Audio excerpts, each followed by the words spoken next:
লক্ষ্যই হচ্ছে আমাদের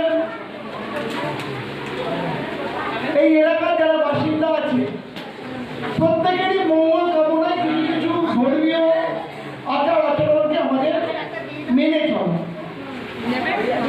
তো এই ধর্মীয় আচার আচরণ মেনে চলার ক্ষেত্রে আমরা এইখানে যে মিশ্র সংস্কৃতি দেখতে পাই, যে আমরা এখানে সবাই হিন্দু, একদিকে আমরা দুর্গা পুজো করি, আবার আমরা পীর বাবার মাজারের অনুষ্ঠান করি। আমাদের এই ভক্তি শ্রদ্ধার মধ্যে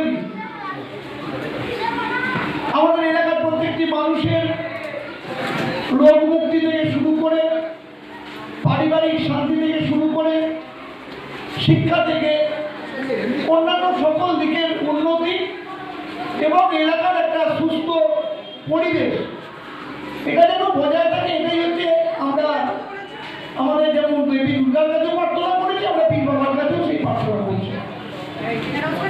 আর এটা যারা প্রতি বছর উদ্যোগ নিয়ে করে, আমি তাদেরকে সাধুবাদ জানাতে চাই যে সত্যি যে কোনো অনুষ্ঠান করাটা খুব কঠিন কাজ। যেমন এখানকার দুর্গা পুজোটা করে এখানকার মহিলারা সবাই ঐক্যবদ্ধ, আবার ঠিক তেমন এখানে এই মাজারের অনুষ্ঠানটা করে এই অভিজিৎ থেকে শুরু করে, রাহুল থেকে শুরু করে এখানকার একটি অল্প বয়সী ছেলে। তো এদের উদ্যোগ এই এলাকার প্রত্যেকটি মানুষ সেখানে আসে এবং এই পীর বাবার প্রতি আমাদের এই গলির প্রত্যেকটি মানুষ, এলাকার প্রত্যেকটি মানুষের যে শ্রদ্ধা ভক্তি, সেই শ্রদ্ধা ভক্তি আমরা মনে করি এটা আমাদের এই মিশ্র সংস্কৃতির একটা উৎকৃষ্ট উদাহরণ। এর মধ্যে দিয়ে আমরা এগিয়ে যেতে চাই, এর মধ্যে দিয়ে আমরা বেঁচে রাখতে চাই।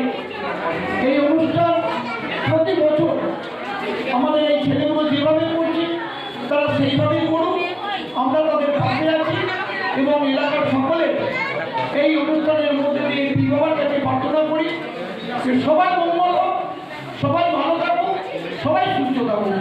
এই কথা বলে আমার বক্তব্য শেষ করছি। নমস্কার।